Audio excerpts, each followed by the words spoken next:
Yashoda Nandana Braja Jana Ranjana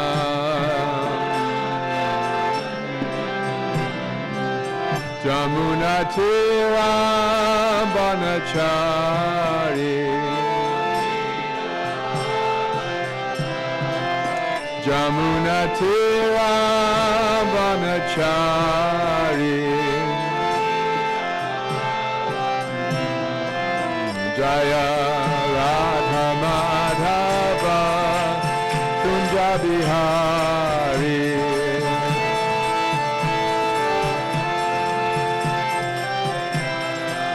Jaya Radha Madhava Kunja Bihari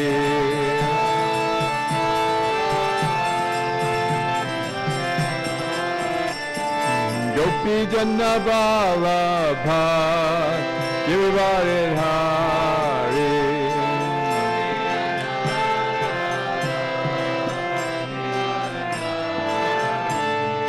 Gopi Janna Vallabha Girivaridhari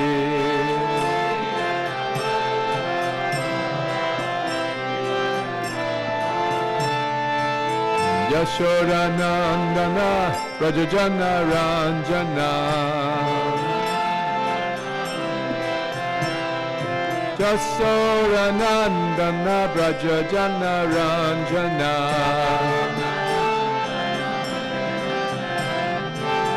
Jamuna Tira Vanachari Jamuna Tira Vanachari Jaya Radha Madhava Kunja Bihari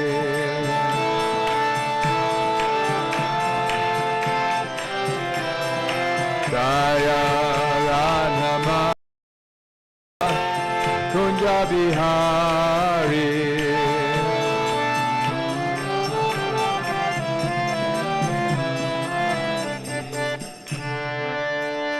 Gaur Premanandi Hari Hari Hari Bo.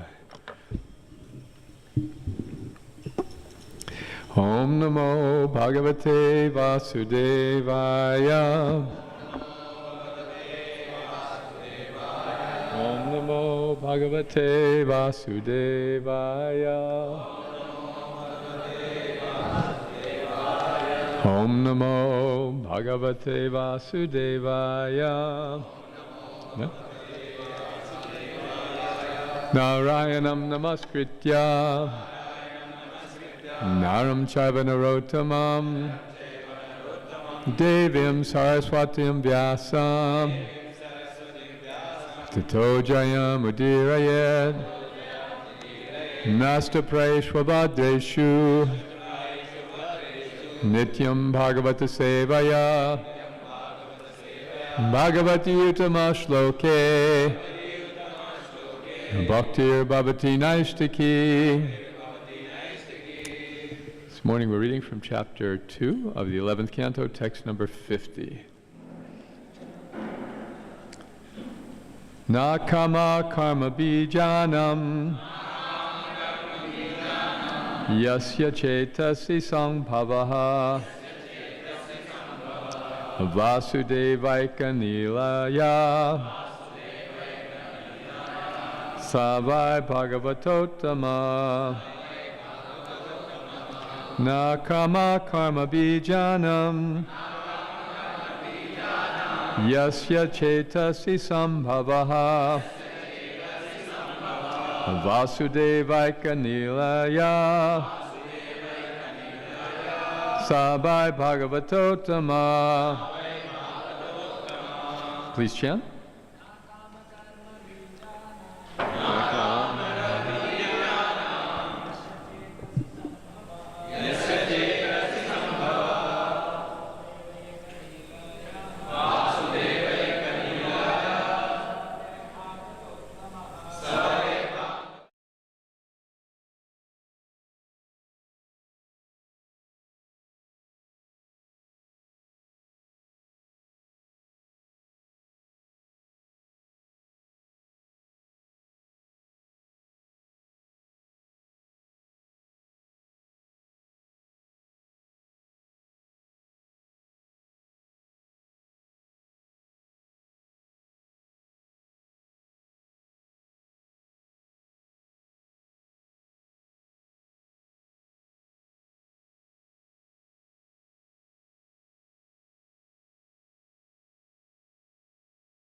Chaitasti Sambhava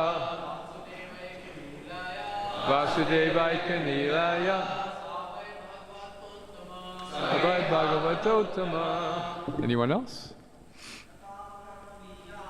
Kama Karma Bijanam Chaitasti Sambhava Devaika Nilaya.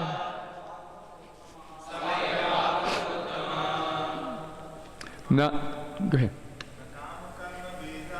Nakama karma bijanam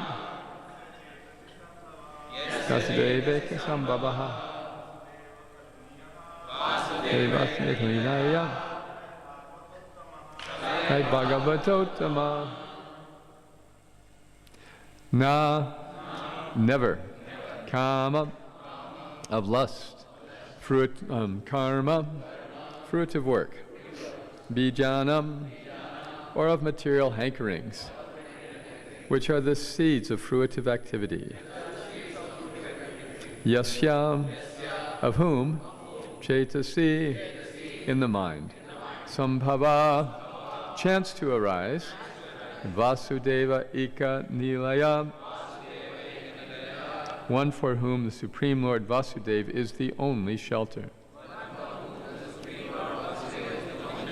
Saha, he, by, indeed, Bhagavatottama is a first-class devotee. Translation, let's say this together. One who has taken exclusive shelter of the Supreme Lord, Vasudeva, becomes freed from fruitive activities which are based on material lust. In fact, one who has taken shelter of the lotus feet of the Lord is freed from even the desire to enjoy material sense gratification. Plans for enjoying sex life, social prestige, and money cannot develop within his mind. Thus he is considered a Bhagavatottama, the pure devotee of the Lord on the highest platform. We have a volunteer to read, please, for report.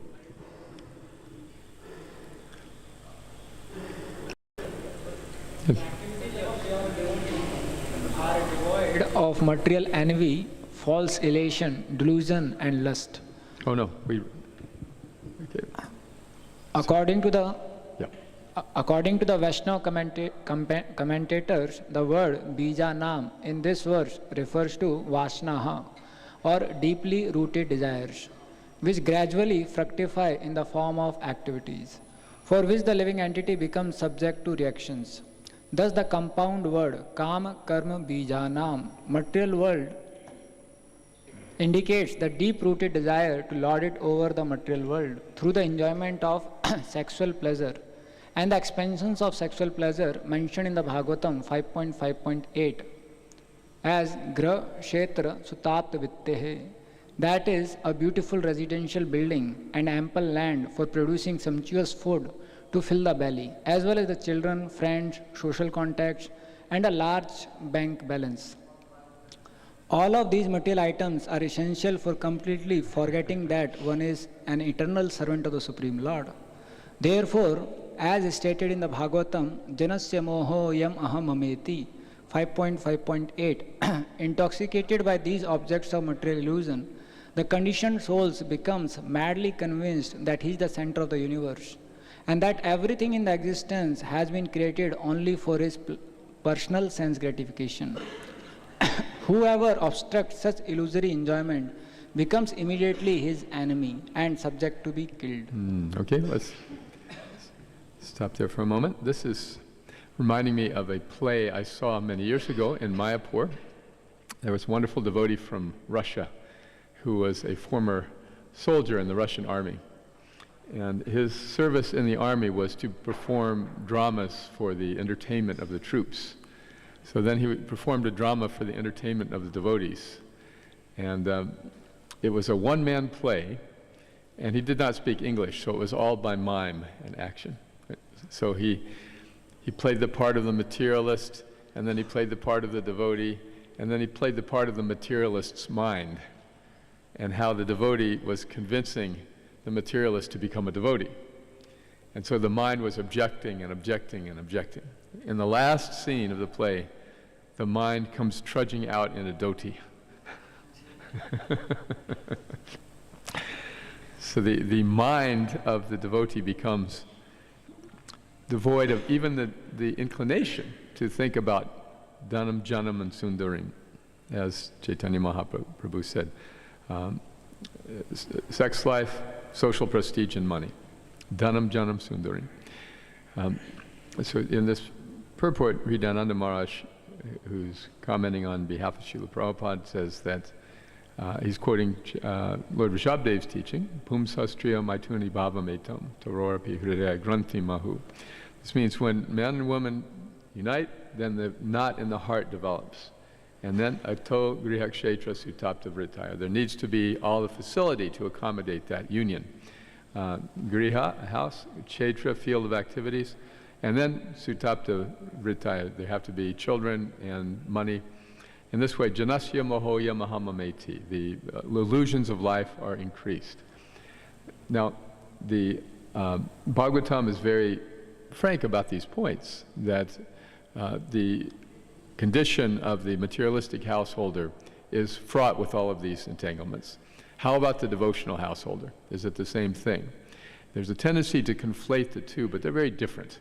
They're very different because the purpose of the materialistic household life is just to enjoy sense gratification, just to be the center of the universe. In the second canto of Srimad Bhagvatam, we hear Sukadeva Goswami speaking very strongly. The entire first canto of the Bhagavatam, Sukadeva Goswami does not say one word. You know that? He doesn't say one word. He's not quoted once. In fact, there's just a few short passages about him here and there, such as when he leaves home at 16, completely unclothed, and without taking any purificatory rites from his great father, Srila Vyasadeva. So Sukadeva Goswami goes leaving home, and his father is so stunned, he goes chasing after him. Where is he going? So on the way out of town, Sukadeva walked right past the place where the ladies are taking bath, and the ladies just ignored him. But when Vyasadeva came running by, the ladies all became very embarrassed and covered themselves. And Vyasadeva was so struck by this that he stopped and he said, "My son just walked past and you remained bathing, but when I come by you cover yourself." He says, "Well," they said, "My dear sir, that's because your son has attained a stage of spiritual realization where he no longer sees anyone on the bodily platform. That's a stage that you have not yet attained." Now this is the author of Srimad Bhagavatam who's speaking about himself in this self-deprecating way. So Shukadeva is described but never quoted in the first canto. But in the second canto, he comes out, as they say, he comes out swinging. And this is one of his first verses when he does start answering Maharaj Parikshit's question about what is the purpose of life. He says that materialistic householders, they have many topics for discussion, but they never talk about Krishna. And, the questions and answers go on endlessly. Where is money? What's for dinner? What are we going to do? Endless questions. But the question about understanding the goal of life never crosses their lips. So when the Bhagavatam talks about householder life, it's talking about this materialistic householder life in these terms. When we talk about the Varnashram system is meant to gradually bring people to Krishna consciousness, right? So the typical life of the householder is dedicated to making money and all the family responsibilities. At age 50, one is enjoying, okay, now you've done enough, give that up. And now become Vanapras, start becoming a little detached. Go to the places of pilgrimage. And then eventually then you take sannyas. But the sannyas order is very gradual, right? First step of the sannyas is to move out of the house, to live in a cottage in the woods, and the family will bring prasadam. But no more staying at home. And then that's called the kuticek stage of sannyas, right? And then after that, the various homes in the village will bring prasad, not just the previous home. So this is the bahudak, getting prasad from many sources. And then finally, the new sannyasi will leave the precincts of the village and go traveling. So this is parivrajaka charya. And then finally, the sannyasi in the mature stage can be anywhere and do anything and yet be detached and fully absorbed in Krishna consciousness, and Paramahamsa. So the stages are very gradual and scientific, and they're meant for the materialistic householders to come to the stage of devotional service. So if we are able to immediately go to the stage of devotional service, none of this applies. None of it matters. It can be a helpful guideline, but what is the point in taking the steps when you can take the elevator? I like in your ashram building, it says, for senior citizens only. I am the only senior citizen in the building.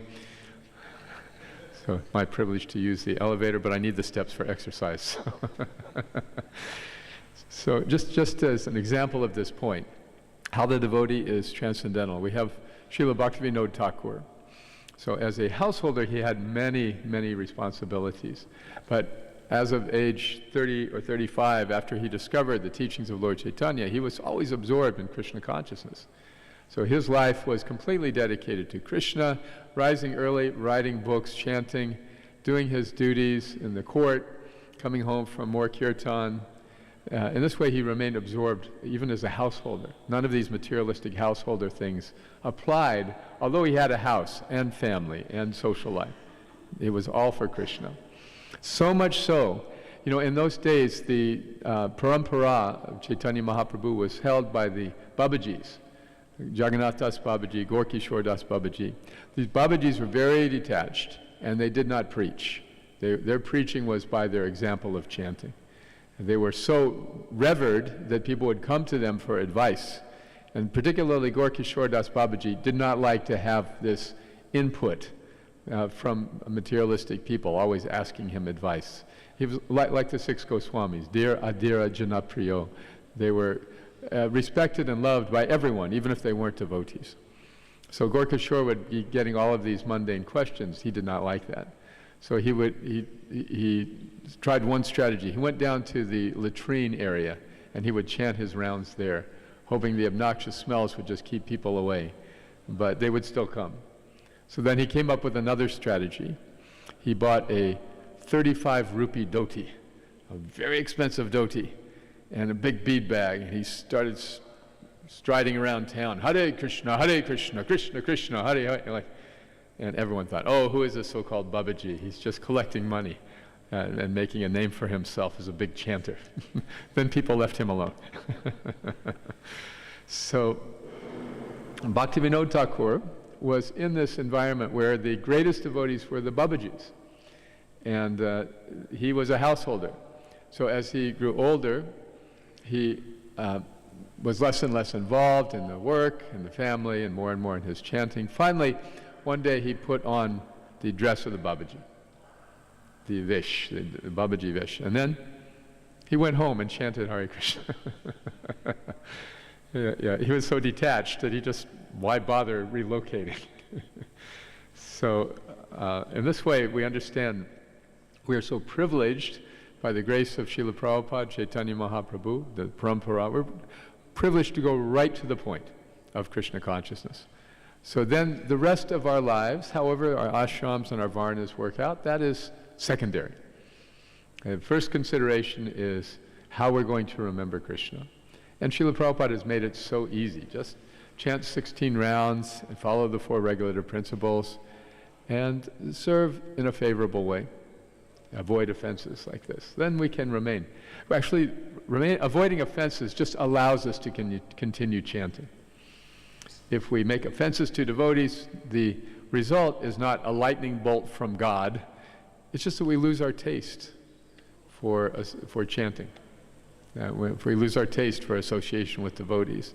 So the great benefit of ISKCON and our lives in Krishna consciousness is it's so direct and simple to be Krishna conscious. And then from that point, how do we figure out our life? Those are the details. In the Nectar of Devotion, it's described that a devotee must be able to discriminate between principles and details. Okay?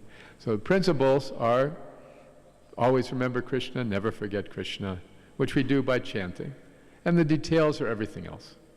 So as brahmacharis, it's very easy to look down on householders, but this is a mistake. once a devotee in Toronto asked Srila Prabhupada, if a brahmachari gets married, is that considered a fall down? Prabhupada said, what is the question of fall down? It is already the lowest position.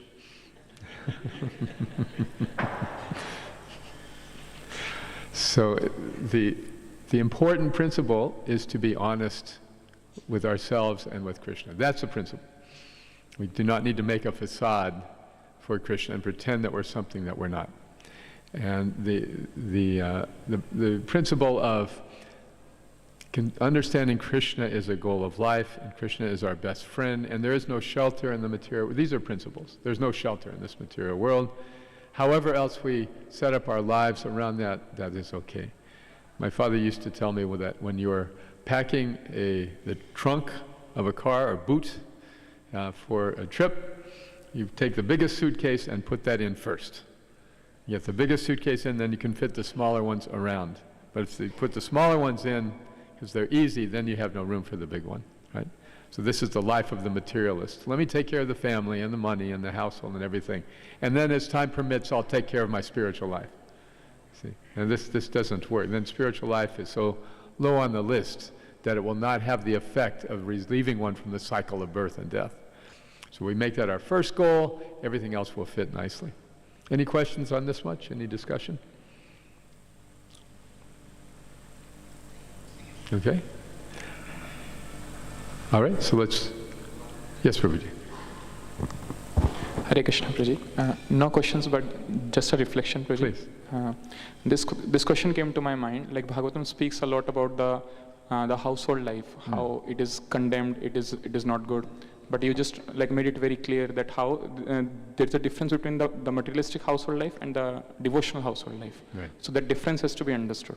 Yes. So that was my question. Thank you. It was very nicely answered, Prabhuji, by you. Okay, good. Yes, it's very important we understand. Then we can avoid offenses and pride. Yeah. Yes, Prabhu. Prabhuji, I heard about these things, devotional life, like first swasth, then sadhana, then service. But you told about the first make your priority devotional service. Right. Srila Prabhupada actually gave a list of priorities for devotees. Are you familiar with this? What is the first priority? Health. Right. Second priority? Sadhana. Third priority? And fourth? Reading. Yeah. Reading. Yeah. So as you have time, read. Once on a morning walk, Srila Prabhupada said, one of my colleagues asked him, Srila Prabhupada, I'm not a very good scholar. I don't read very regularly. How should I read your books? Prabhupada said, whenever you have time, take any one of my books, open on any page, and just read. He said, sugar tasted on any side is sweet. So yes, the first priority is taking care of our health. Why? Because if we don't take care of our health, then we can't perform our service. We'll be shooting stars. We'll go for a little while, and then we'll just collapse. So maintaining the health takes commitment. You have to exercise, take proper prasad, take proper rest. Yukta hara viharasya, yukta chetasya karmasu, yukta swapnava bodhasya, yoga bhavati dukkha. By being temperate, moderate in eating, sleeping, working, and vihara, recreation, then one can conquer all miseries of life by using the yoga system. What do you do for vihara here? What is your recreation? You go to the Ganga once in a while? Yeah? I used to go regularly nowadays. Dancing in Guru Puja. Harinam, that's great recreation. Car seva? Okay. So many nice things. Can I just mention one concern, health concern? So it's recommended by the ISKCON Ministry of Kirtan that you put up a decibel reader, because any decibel over 85 can damage the hearing, especially for children. And a number of my godbrothers have lost their hearing or in various stages of doing so. Sometimes devotees say, well, if I lose my hearing in kirtan, that's transcendental. And yes, and your hearing loss will also be transcendental. But especially in the back, when you stop and do the Hari Bols, and it's probably 100, 110 decibels back there. So just a word of health. You might wear some earplugs or something, or maybe consider acapello. You know what acapello is? It means without instruments. You sing without instruments for a brief time. Anyway, so yes, householder life is very convenient for taking care of the health. Householder life has a lot of recreation involved with the family members. And in the ashram, the recreation is with the other devotees, and that's very sweet. The family mood in the ashram is what attracts and sustains people, like we were talking about last night. So, grihotake, vanotake, sadahari bole daki. Doesn't really matter, householder life, renounced life. Okay? The main thing is to always be chanting. Anything else? Okay. So, let's read the next paragraph, please, Prabhu. Because of this bodily concept of life and the cycles of illusion, the whole world is being violently shaken by the conflict arising from envy and lust. The only possible solution is to accept the leadership of the Lord's pure devotees, who are described here. A popular expression used to justify democratic government is, power corrupts and absolute power corrupts absolutely. Such homilies may be valid on the material platform, but it is specifically mentioned here that a pure devotee of the Lord, who has completely taken shelter of the Lord's lotus feet, cannot even consider taking part in material envy and sense gratification. His mind remains perpetually clear and sober, and he is always aware of the ultimate good of every living entity. The Krishna consciousness movement is strenuously endeavoring to inform the earth-suffering living entities of the serious need for a brain in human society. A brain racked by fever cannot give proper direction, and the so-called thinkers of society are burning with selfish desires. They are no better than feverish, delirious brains. Delirious governments are gradually destroying all traces of happiness in human society. Therefore, it is a duty of a Vaishnava preachers to act on the platform of Bhagavatottamaha so that they can give clear guidance to humanity. Without being corrupted or even slightly attracted by the material opulence that may be offered to a saintly person. All intelligent human beings who are unable to take directly to the process of bhakti yoga should at least be sufficiently educated to recognize the first-class devotee of the Lord and accept his guidance. In this way, the human society can be very nicely organized so that not only all human beings, but even the animals, birds, and the trees can make advancement in life and gradually go back home, back to Godhead, for an eternal life of bliss and knowledge. A professor wants to ask Srila Prabhupada, what is the most important passage in Srimad Bhagvatam? So, does anyone know which verse Prabhupada quoted? Any guesses? You'll never guess.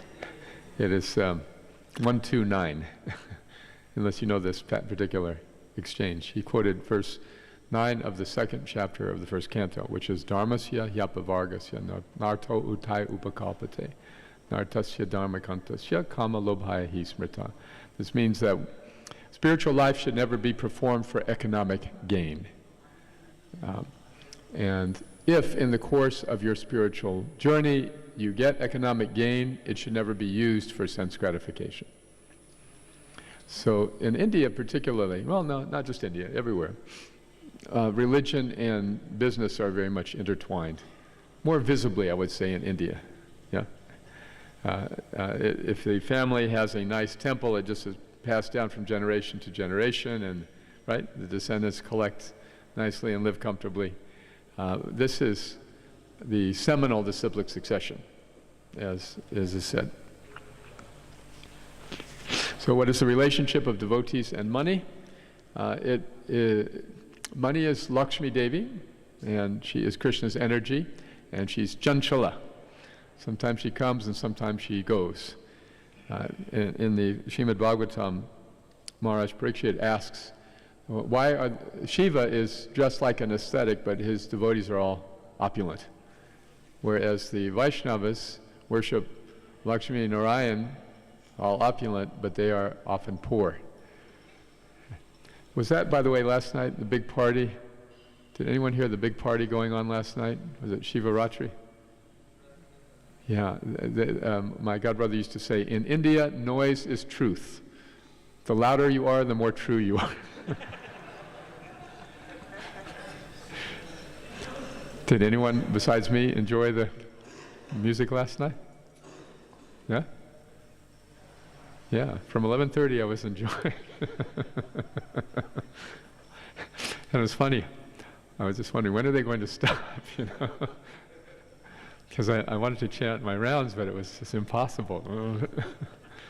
And then the Brahma Muhurta hour came. Then they stopped. So anyway, the devotees of Lord Shiva are wealthy, whereas the Vaishnavas are poor, or tend to be poor, because of the offense of Bhrigu Muni, right? Of course, Bhrigu Muni was asked by a group of sages, who is supreme, Brahma, Vishnu, or Shiva? So he went out and committed an aparad to each one, just to see how they would respond. To Brahma, his brother, he failed to show respect. I'm sorry, not his father. He failed to show respect when he came in the room. He didn't get up from his seat. And Brahma was angry. And then Bhrigu pacified him. Sorry. And then for Lord Shiva, he committed the offense of words. He began describing, oh, look at you. You're my brother. You're dressed in all rags. You've got ashes smeared everywhere, a garland of skulls. What kind of relative are you? And again, Shiva became very angry. In that case, Parvati had to stop him from killing his brother. Another example from Bhagvatam where women are more intelligent.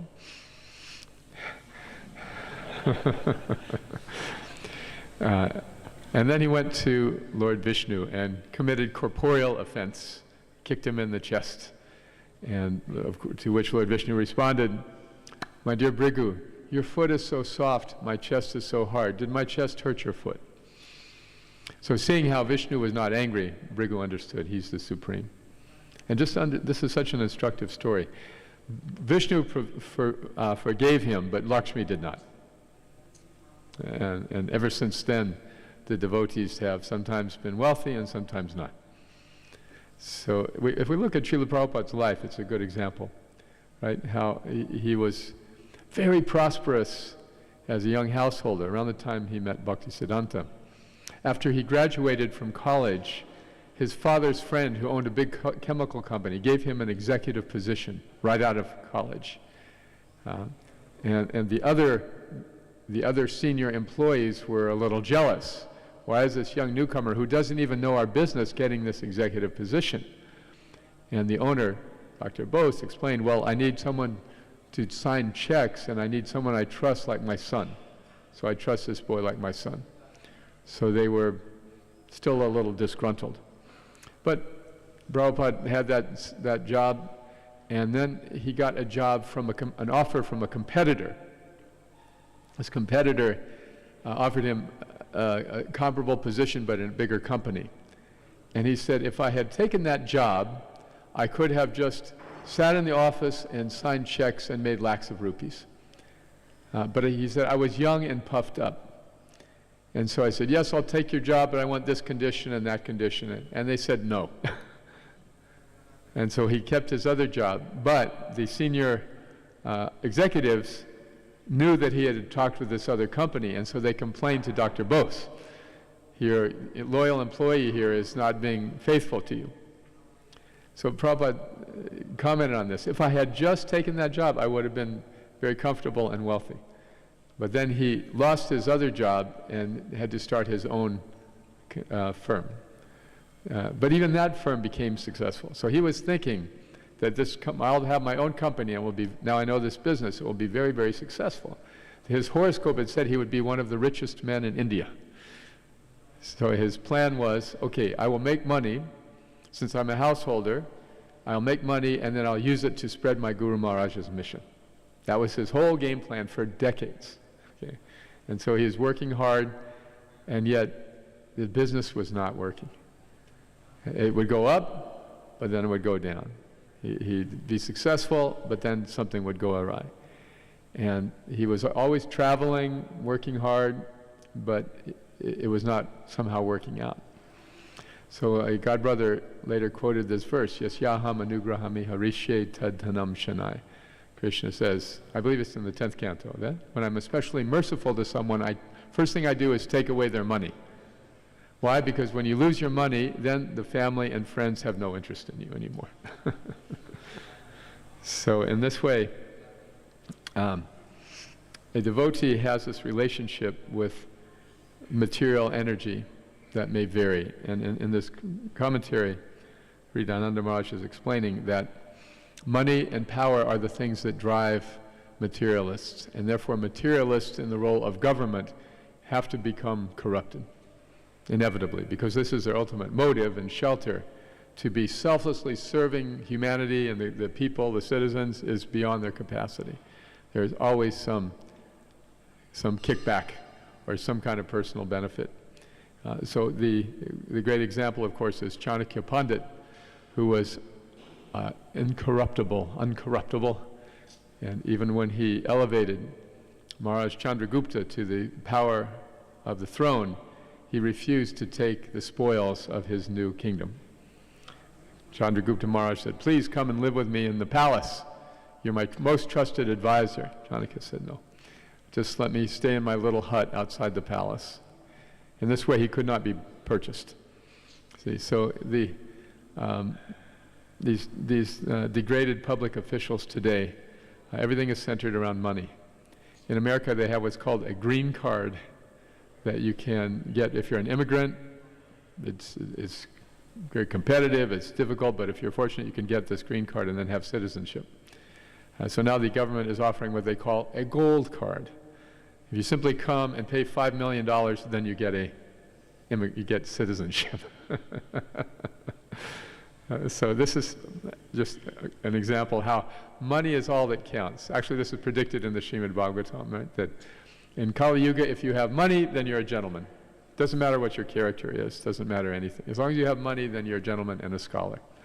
You may be the most morally reprehensible, corrupt, dishonest, but if you have money, then you're a great Mahatma.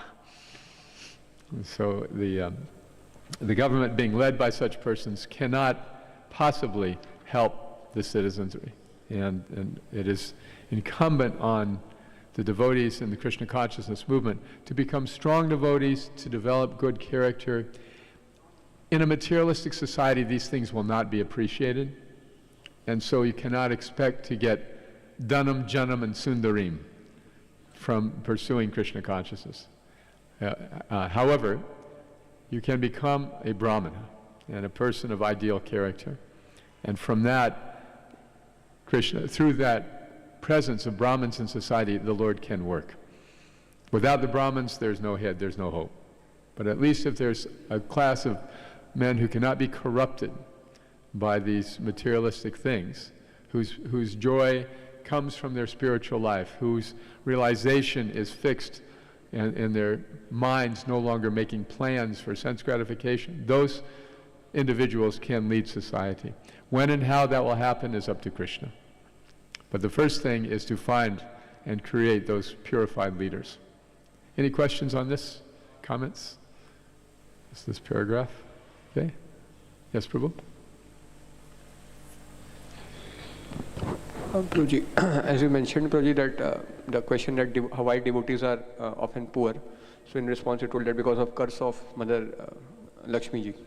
But Prabhuji, Prabhupada also writes in his purports that when a person becomes devotee or when the kingdom is devoted to God, then material nature cooperates and all facilities are provided. Yeah. And he gives example of Maharaj Yudhishthir and Vedic kings. So how to understand this, Prabhuji? Right. There's natural opulence when the Varnashram system is in place and everybody is progressing in Krishna consciousness. Everybody. The Brahmins can be very opulent because they're provided everything by the people.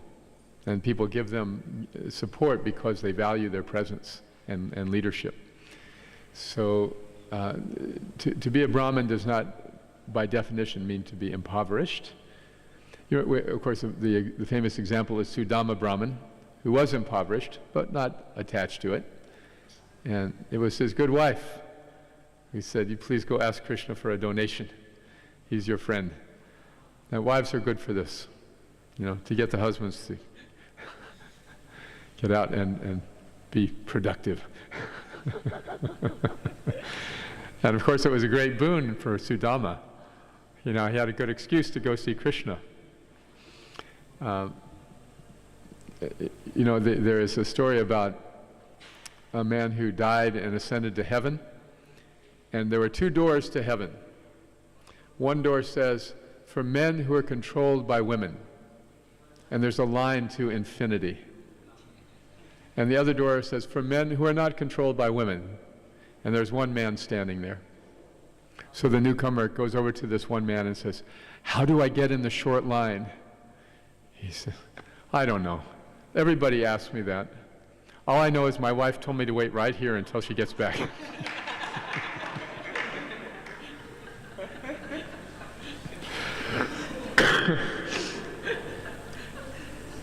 So Sudama's wife said, you go please, go see Krishna. So he was going. And he brought the chipped rice, of course. Krishna took it and treated it as such a great offering. And the whole thing was so heavenly and blissful for Sudama that he forgot to ask for a donation. And so on his way back, he was reflecting, oh yes, I forgot to ask Krishna. Anyway, he said, Krishna must have known that if I would get opulence, that I would become attached to it. He must have known, so therefore he didn't offer me any charity. And that, of course, typically, a Brahmin comes to see a king, what to speak of a dear friend. The king would offer charity very freely. Like Jarasandha, when Arjuna and Bhima and Krishna came dressed as Brahmins, Jarasandha, who prided himself in his charity, said, what would you like? I'll give you my entire kingdom if you want. Just tell me what you want. And but as he was saying that, he was thinking, these men look familiar. Look at their arms. They don't have arms of poor skinny Brahmins. They have arms of Kshatriyas, and there's even bow marks on them. And then they look vaguely familiar. Krishna's Yoga Maya is so funny, isn't it? And then the three of them said, okay, here we are Bhima, Arjuna, and Krishna. And he said, oh, Krishna, and all we want, the only charity we ask of you is a fight. And Jarasandha said, you fools, you could have had my whole kingdom without a fight. All you had to do was ask. Anyway, since you ask, I'll give you a fight. But Krishna, I've already fought and defeated you, so no second chances for you. Even though you gave me 17 second chances. And Arjuna, you're too young. But Bhima, I think you'll do, so we'll fight. So Krishna didn't even offer charity to Sudama, but he was not disappointed. He was just thinking, Krishna must have his reason for keeping me poor. So I'll deal with my wife, and I'll explain, she'll understand. Of course, when he got home, he was looking for his hut, but it was gone. There was this palace. What is this? And then this woman came out, all dressed in fine silks and attended by maidservants. And he said, who is that? And then she came, and he saw it as my wife, and she said, I recognize you, but you couldn't recognize me. So look what happened. And they walked around the palace, and everything was so opulent and beautiful. And then Sudama was thinking, okay, my Lord is so merciful to me that he has given me this opulence and entrusted it to me that I will not become attached. So in this way, the Brahmin, the devotee, always thinks. That story is so very popular, because it's like a small investment, some chipped rice for a palace. It's a good ROI, right? Return on investment. There's another story. Can I tell you another little? There's a miser. His whole life he never went to the temple. Never gave any donation. And finally he was getting old, and he thought, well, just in case, I better go. So, actually this is a Christian story. He never went to the church. So just in case, I better go. So he went into the church, he put 50 rupees in the collection plate, and then he died a few days later. So when he died, he ascended to heaven, and there was St. Peter, the gatekeeper of heaven. He said, "What are you doing here?"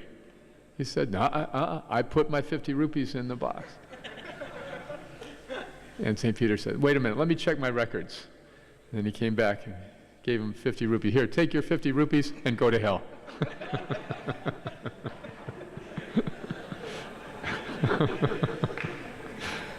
So, Dharmasya hyapavargasya means like this. We don't mix up our economic life with our spiritual life if we want to be pure devotees. Anyabilasita shunya. All right. Anything else on this? Let's read this last paragraph then, Prabhuji, if you will, please. Srila Bhaktisiddhanta Saraswati Thakur has emphasized that those seriously interested in achieving the perfection of Krishna consciousness must live in a community of Vaishnavas. Srila Prabhupada has also mentioned several times in his literature that it is not possible to achieve the stage of perfect Krishna consciousness unless one accepts the shelter of the pure devotees by living in the Krishna conscious communities being established all over the world by the International Society for Krishna Consciousness. Srila Bhaktisiddhanta Saraswati Thakur has emphasized that this does not mean that the spiritual life is restricted only to those celibate students who can live within a temple compound. Devotees in the Grasta order, that of spiritual family life, can also take shelter of a Vaishnava community by regularly attending temple functions. Those who are living in family life should daily see the deity of the Supreme Lord, chant his holy names in his personal presence, and accept the remnants of food offered to the deity, and hear learned discourses on Bhagavad Gita and Srimad Bhagvatam. Any householder who regularly takes advantages of these spiritual facilities and follows the regulative principles of spiritual life, namely no meat eating, no illicit sex, no gambling, and no intoxication, is to be considered a bona fide member of a Vaishnava community. According to Srila Bhaktisiddhanta Saraswati Thakur, those who remain inimical to the devotional service of the Lord are to be considered lifeless puppets in the hands of the illusory energy of the Lord. Yeah. So the same point, yes. Householders can also take advantage of the association of devotees in this way. Isn't this one of the 5 important activities of devotional service recommended by Lord Chaitanya for the householders, for everybody, right? To have sadhu sangha, as well as to read Srimad Bhagvatam, to worship the deity, chant the holy name, and what is that? Oh, to live in a holy place. Yes, yes, yes. Okay, so any comments, questions, reflections?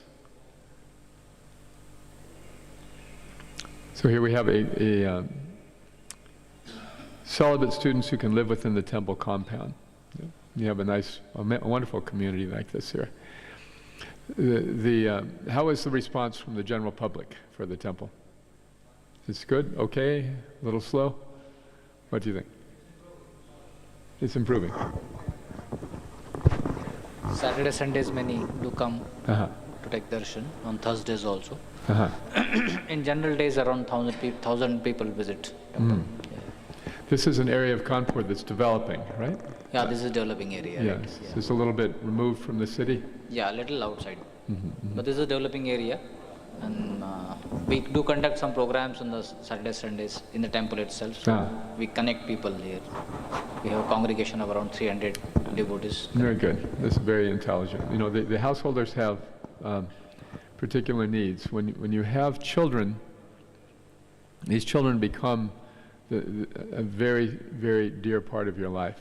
And this is natural and good. It's the duty of householders to have children and then to take good care of them. So the temple providing facilities, school, spiritual experience for the children, this is the way to develop the householder community and build the support. It's funny that in the West we have temples with strong congregations but weak ashrams. Here you have the strong ashram and the congregation is building. We're trying to build the ashrams to complement the strong congregation, and you're building the congregation to complement the strong ashram.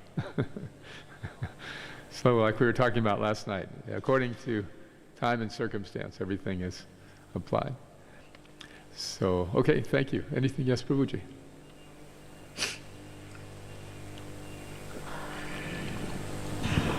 Hare Krishna, Prabhuji. Like some lines were there in the purport that that Vaishnava community, a devotee should live in the Vaishnava community. That is very important for his spiritual life.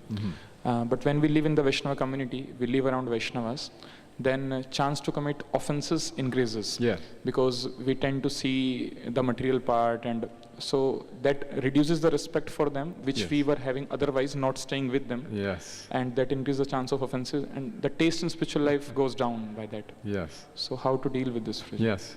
I had a godbrother who became a grihasta, and then he lived outside, and then he moved to a different city. And he started going to the temple, but he would go not in a dhoti, but in plain clothes. He said, when I go in plain clothes, they treat me very respectfully. Now, oh, here, please sit down and have prasad, like I'm a guest. Oh, thank you. Yes, the saying is, familiarity breeds contempt. So there's a beautiful story in this regard from Catholic tradition. So there was a monastery on the outskirts of town, and it had been a place historically of where young men would go and join and become priests, and it was always a beacon in the community. But somehow over time, the people in the village, the young men lost interest, and there were no more new priests coming. Only these old priests were there. Only 5 or 6 were left. And the rector of the monastery was thinking, what is our future now when these old monks die? So he went to his friend, the rabbi in the village, and asked, what should we do? What's the situation?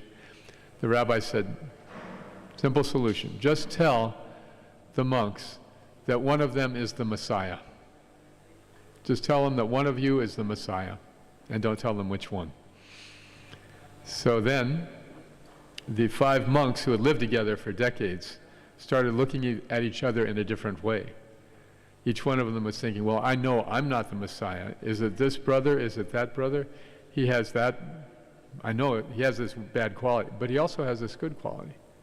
So they started seeing the good qualities in one another, and all of a sudden the mood in the monastery changed, and everything started becoming brighter. And then the young men, one by one, started becoming attracted again to becoming monks. So when we see the good qualities in others, then we are on the devotional platform. When we're seeing the bad qualities on others, then we're seeing them materially. Yasyasti bhaktir bhagavatya kinchana. Sarvar gunar tatra samasate suras. If somebody is giving their life to serving Krishna, then all of these good qualities develop. So there's a saying in management or leadership that you should catch people doing something right. We have a tendency to catch people doing something wrong. But catch them doing something right. Hey, that was a very good job you did at this service. You know, if we have that mood of appreciation, then we will avoid offenses. It doesn't mean we don't see the faults, it's just that we ignore them. There may be a sense that if I ignore faults in others, then their faults will continue. So that's true if it's our job to correct them. But is it really our responsibility to correct others? It is the responsibility of some devotees, like a temple commander, a temple president. But if we see something wrong or some fault, then we can tell the proper authority. Not that we have to step in and correct them ourselves. As far as our exchanges with others, they should always be ones of appreciation. Because devotees are extremely precious, extremely rare. Manusyanam sahasreshu, kaschan me priyakritama. And therefore, devotees are really worshipable, and we treat them as such. It means being a little vulnerable. In other words, we may trust people, we may appreciate people, and then they may disappoint us. They may be in the ashram for the wrong reason. We hope they have been screened properly. I know when I joined, when I first visited the temple the first night, I said, could I join? And the temple president, Dinabandhu Prabhu from Vrindavan, he looked me up and down, he said, okay. Not much vetting. Now we're a little more selective. But there was one case years ago when a government agent moved into the temple in disguise. And he lived in the ashram for several months and pretended to be sincerely interested in Krishna consciousness. In fact, he was just investigating to see were the devotees selling drugs. They were suspecting that the devotees were selling drugs. And so he came to the programs, he chanted his rounds, he did everything. And then after a few months, he went to the temple president and said, actually, I'm with the Federal Bureau of Investigation, and you guys are clean, so I'm leaving. And the temple president said, and then he said, and by the way, I want you to know, this is harder than being in the Navy.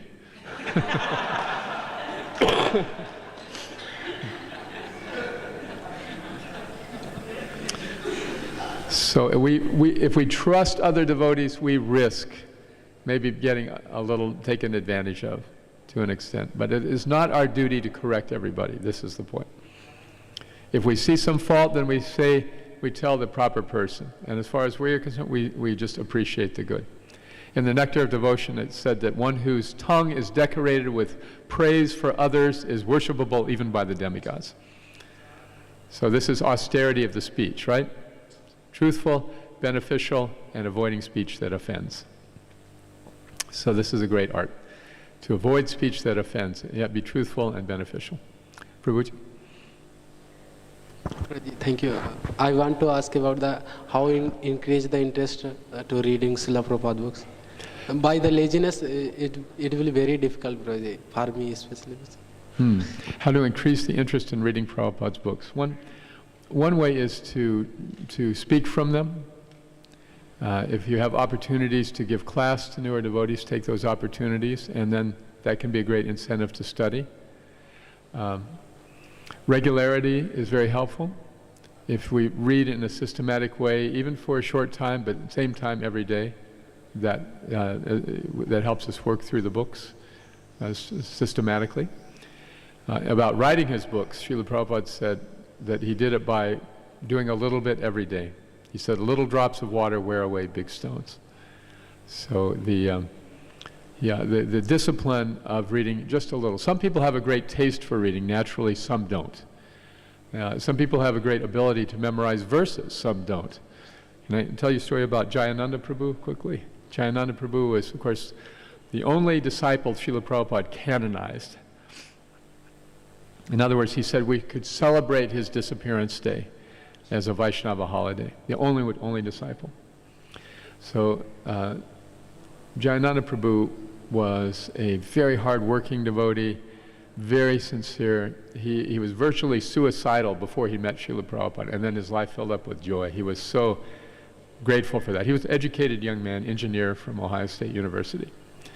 And then once he became a disciple, he was the backbone of the temple. He would go out and drive a cab to provide income for the temple. It was the only income, more or less, the temple had. So he was supporting the temple, and he would chant his rounds, Hare Krishna, very loudly, because he had to clear his mind of all the prajalpa he heard in the cab every day. So when Tamal Krishna Maharaj was a new devotee who joined there in the temple in San Francisco, Jayananda helped him and many devotees become devotees. So Tamal Krishna was ready for his second initiation, and he was going to see Prabhupada to get the Gayatri mantra. And Jayananda already had his Gayatri mantra. But he said, I don't know it very well. I think I'll go with you to get a refresher. So they went to Prabhupada together, and Prabhupada said, yes, that is fine. We'll start with Jayananda. So he repeated the first line, Om Bhur Bhavat, and he would get Jayananda to say each word after him. And then he'd say, okay, now repeat the first line. Said the whole thing. He couldn't do it. And he tried for half an hour, and Jayananda couldn't get the first line down. And finally Prabhupada smiled and said, it is hopeless. But because you are sincere, whatever you say, Krishna will accept it. So Jayananda Prabhu used to be known as having the fastest Gayatri in the West. Everyone would sit down to say Gayatri, he'd be up in 30 seconds. So my point is that different people will have different propensities, you see. So we should not feel deficient if we're not particularly good in one area. This is the tendency to be envious, right? what we really want to do is be inspired. Krishna has empowered this person. Like one of my godbrothers memorized the entire Bhagavad Gita. It was so amazing, and many others tried and could not do it. So all we can do is appreciate. But if we appreciate one another and recognize our individual ways of serving Krishna will differ, then we can avoid offenses. The point is, for a devotee, you should be, as Prabhupada said, a jack of all trades and a master of one. Right? The phrase is typically jack of all trades but master of none. Right? It refers to a person who can do a little of everything but nothing very well. Prabhupada said, devotee should be a jack of all trades but a master of one. So you know how to read a little bit, how to chant a little bit, whatever your strengths may be, your requirements may be. But then one thing you should find is your special offering and become very expert in that. Okay? I want to, that how I can give the whole service to equality. Means I just, this service is important, this service is now important. So we give some little attention. So I can give, because large services, whole service is same. Right. Well, brahmacharya means that whatever service is given. Prabhupada described brahmacharya life as, let me chant Hare Krishna, take a little prasad, and whatever service is there, let me gladly do it for Krishna. So brahmacharya, by definition, means I have to do whatever is required, whatever service I'm given. I think in Chaupati, isn't it, they have a principle, if a brahmacharya ever says no to a service, they have to leave, right? Same here? No. Everyone say yes. So anyway, the point is that as we progress in our Krishna consciousness, certain things will emerge as our special services, things that we're particularly good at.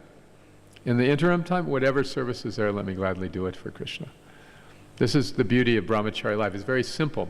Household life is complex. It's more challenging. That's why it's called adhikari. The household life is adhikari, one who is able, because you have to make your home a temple. You have to make your family devotees. You have to meet the demands and fight in the material world to provide and to make your place. See, so brahmacharya life has none of that complexity. Very simple, very convenient and conducive for spiritual life. So whatever little service comes along, let us take it and see, and be glad to have it.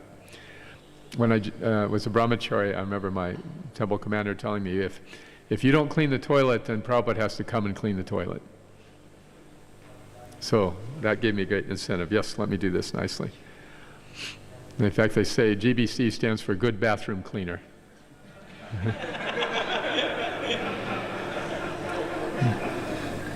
Yes, they have mastered the art. They're doing the needful. Okay, anything else? Yes, Prabhu. We have time for one more question. Okay. Hare Krishna, Prabhuji. Prabhuji, although we know the devotional services, doing devotional services theoretically, but actually don't know to perform devotional service. Actually don't know. So Prabhuji, in my mind, there is always two things going on. One is pious thought and one is impious thought. A pious thought means what we have learned in the Srimad Bhagvatam class in morning, all the program, whole morning program. And second impious thing is to enjoy senses, and as I saw I have to go in college and so many impious association is there. Yes. So it provokes me to enjoy. In between them, I am being frustrated, and sometimes I did offense, and sometimes to forget to do seva I have given by the Prabhuji. So what in this situation, how can I deal with them? In his translation, poetic Bengali translation of Bhagavad Gita, Gitargan, Prabhupada translated all the verses, and he'd work in a little commentary, things that are not there in the original text. So this is one example. When Arjuna is undecided, Prabhupada writes, Krishna says that or Arjuna says, I'm like a man with a foot on two boats, and the boats are drifting apart. So at some point, I either have to go on one side or the other or drown. So this is the condition you're describing that perplexes all of us. And the solution is to strengthen our spiritual life. You use the word pious. It's important to understand devotional service is above piety. Right? Pious means generally good karma, like I give charity or I dig a well, I do something to help others. That's pious. But then you have to come back to the material world to enjoy the fruits of that piety. See? So devotional service is transcendental to piety. It is service to Krishna. Piety is a byproduct. Right? Piety may be a gateway to devotional service, but devotional service is a whole different world. So the answer to your question is to deepen your involvement in devotional service with whatever means you find most enjoyable. Vishaya vanivartante niraharasya dehina. Without a higher taste, we cannot give up the lower taste. So I don't know if you're here when I began the class talking about that play, the man dressed up as the mind.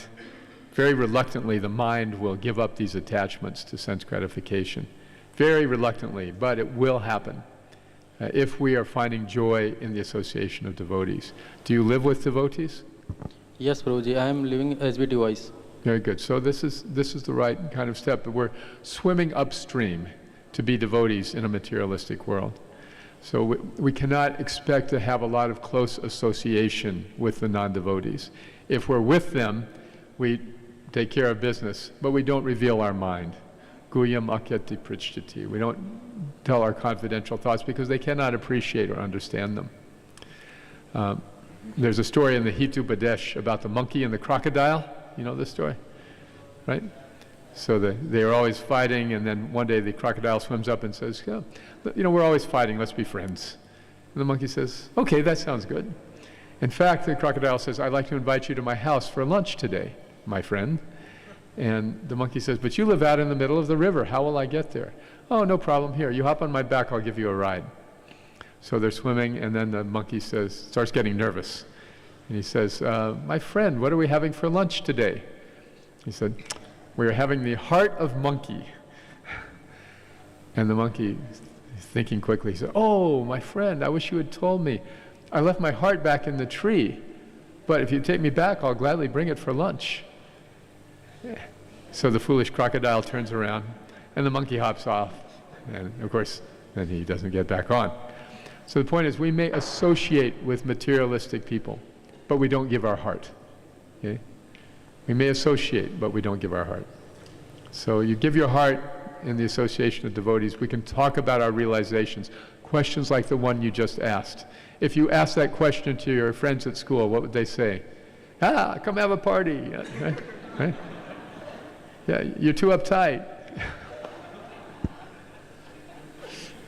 Yes, Prabhuji, they provoke me to enjoy the material senses more. Yes. Right. Thank you, Prabhuji. Thank you so much. Okay. Yes, Aditi.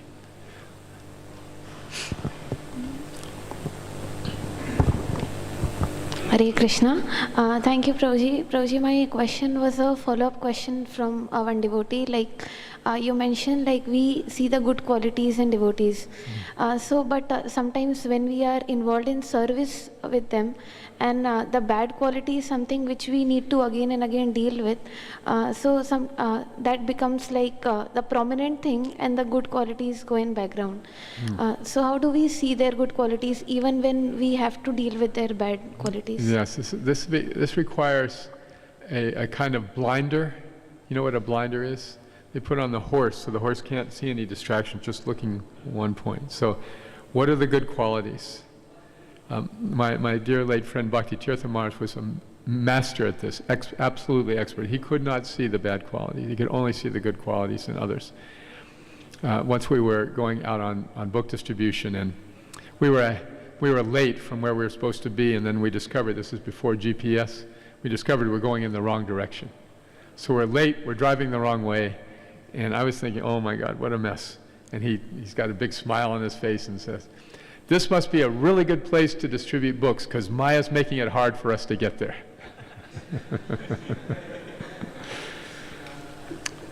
So we should know that Krishna overlooks the faults and he accepts our good qualities, right? Even if we're asking Krishna, look, Krishna, please overlook my faults and take my humble service of chanting. I'm doing my best to chant. I have so many distractions. My mind is so disturbed. Please, Krishna, accept my chanting anyway. So we're asking Krishna to do what we refuse to do for other people, you see. So it's just a discipline. It really is a discipline. It's an indulgence of speech to find fault. It's an indulgence of the mind to be angry. It's an indulgence to criticize. And so those are the more refined, the gross indulgences are the four regulative principles. The subtle indulgences are the mind and speech. And so, but Rupa Goswami says, we need to control all of these things. Vacho vegam, manasa krodha vegam, jiva vegam, udara upasta vegam. So, yeah, discipline. It takes discipline to find the good qualities. One of my friends was the temple president, and a sannyasi came and he said, I'm doing a tour to find out, okay, we have a lot of problems in ISKCON, but I'm doing a tour to find out the good qualities in every temple. And my friend, the temple president, said, well, you may need an electron microscope in our temple. But that's all right. You find out what is the good quality. Okay. All right. Yes, last question, Prabhu. Vaishnav. You want to use the microphone, please? I was thinking about this yesterday, and one thought that came to my mind was, if we operate in that manner, won't we lose our discrimination in terms of what is important and what is not? If it's our duty to find the faults in others, then we need discrimination. Okay? Then we need discrimination. We're talking about two different things here. If we're talking about association of devotees, we need to have a blinder and appreciate that they're even here. If we are talking about non-devotees or the general population, then we have to have discrimination. This is the quality of the Madhyama Adhikari, right? The Kanishta Adhikari cannot distinguish. I have a friend at the temple and a friend at the school and Hari Bol, you know? But the Madhyama Adhikari distinguish, oh, this person helps my Krishna consciousness, this person hurts it. So discrimination is a hallmark of the Madhyama, as we read a couple of verses back. So we don't lose our discrimination if we put on the blinders with devotees. We actually, it's almost like fun, like a fun game to appreciate the qualities of the devotees, even when there's conspicuous shortcomings. I always think of Srila Prabhupada, especially since we started our little ashram projects in North America, and we are so happy to see people joining when they had stopped joining before, right? Even you. Vaishnav was a student at the university. No, we were very happy to see everyone come because no one was there before. And it reminded me of Srila Prabhupada on 26 2nd Avenue. He was so happy to have anybody taking interest in Krishna consciousness. He gave them so much love and he had so much appreciation that it just blew them away. They had never been so much loved and appreciated in their lives, you know, perhaps only by their own mothers. And so this is what endeared Srila Prabhupada to all the devotees. And he was just so grateful for people to come after experiencing a year of being alone and having no response, and years before that in India, more or less. Yeah. So devotees are very special, and if we are preachers especially, we will appreciate them. The Madhyama is the ability to preach, right? So the discrimination that the Madhyama uses is, okay, this person is clearly atheistic, I want to avoid them. This person is innocent and they may be receptive. This person is devotee, I want their association. So in this way we can, by all means, exercise discrimination. The Kanishta can't tell the difference and the Uttama can't tell the difference for different reasons, right? The Uttama sees everybody as Krishna's part and parcel and sincerely feels they are more connected with Krishna than am I. And this person being Krishna's part and parcel is worshipable to me. This is a stage we cannot really fully understand. As we progress in Krishna consciousness, though, we do gain the ability to look on others more compassionately and with more love and with more tolerance. That's the beginning of the Uttama Adhikari realization. But the point is, discrimination is required, but not amongst the devotees. The devotees, we have to be a little bit just actually appreciating devotees is a symptom of discrimination, isn't it? Yeah, what do you think about it? My Sankirtan leader in Los Angeles, on Saturday, was a big day for book distribution, he used to go around to all the devotees and say, Prabhu, could you descend to the second-class platform today and go out on book distribution?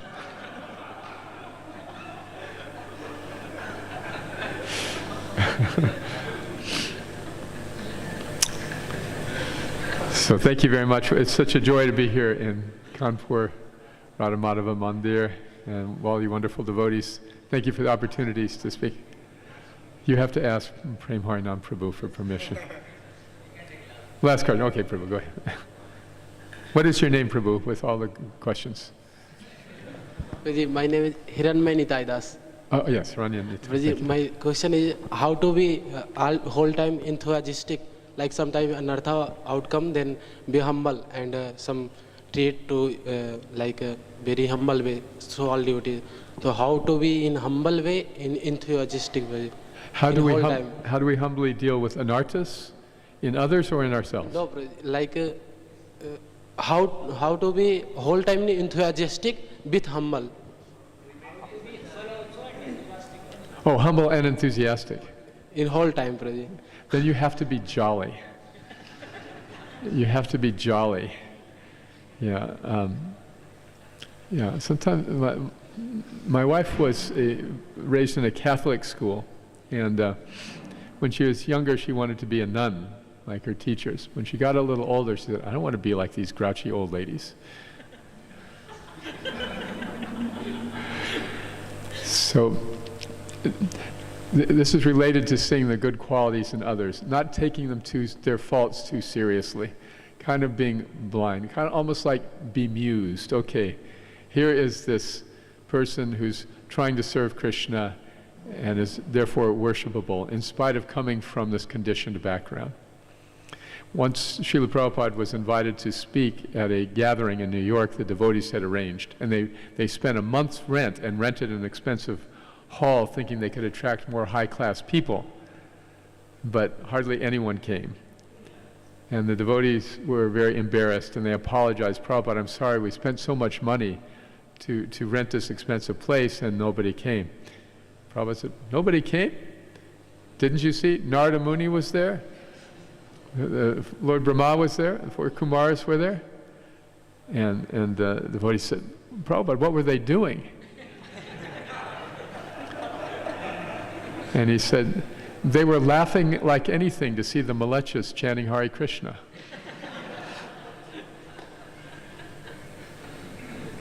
So it's that jolly mood that allows us to be humble and enthusiastic at the same time. We don't take it too seriously. We're happy to be here, and we exude that happiness. Shushukam kartum avyayam. Then we can be humble. Then we can tolerate others very easily because we are not disturbed in our happiness, in our joy. Okay. I hope that helps. Jai. Srila Prabhupada ki jai. Shri Radha Madhava ki jai. Hare Krishna. Thank you for tolerating. Actually, you have such a deep realizations on subject matter of Krishna consciousness, and you have lived a life of monk. I've been living a life of monk, and as a sannyasi also, your life is fully dedicated to Prabhupada's cause, Chaitanya Mahaprabhu's cause. It's very inspiring. You are telling very big subject matter in a very, very simple and very clear way. That makes us a lot of hope giving about Krishna consciousness. Thank you. When we hear the 11th canto purports, then it sometimes mind shakes. Solid understanding and philosophy is given. But when we hear from a person like you, who makes it very bottom, very, very easy. Everybody, even the beginner will feel that is so easy, I can just do it. So it was very inspiring to hear how you started your Krishna house and how nothing. It was very humorous to hear how you make attendance double in just one day. And it was so happy to see the photographs, so many bright faces and all foreign faces, I mean to say from the Indian point of view, the Westerners' faces to taking to Krishna consciousness very nicely, how you adopted the things for them. And despite of your having such a long journey of Krishna consciousness, you have been a very, you lived like just one of our brahmachari, and that was very touching. Your humility and your simplicity and your unassuming nature, very jolly nature has been very source of inspiration for all devotees. So from our heart we thank you for, and we thank Vaishnava Prabhu for bringing Prabhuji here. It is here and because of him, Prabhu is here. And we hope and pray that in future also we'll get to hear and good association of Prabhuji in our Kanpur. How many of you would like to have Prabhuji? So they are from bottom coming. So we hope Gaurita hears our prayer and you mercifully come here to your association. Thank you very much for your wonderful association. So let us express our gratitude by loudly chanting on Hare Krishna Mahamantra. Hare Krishna, Krishna Krishna, Hare Hare, Hare Ram, Ram Ram, Hare Hare. Kalakanatha Prabhu ji ki. Srila Prabhupada.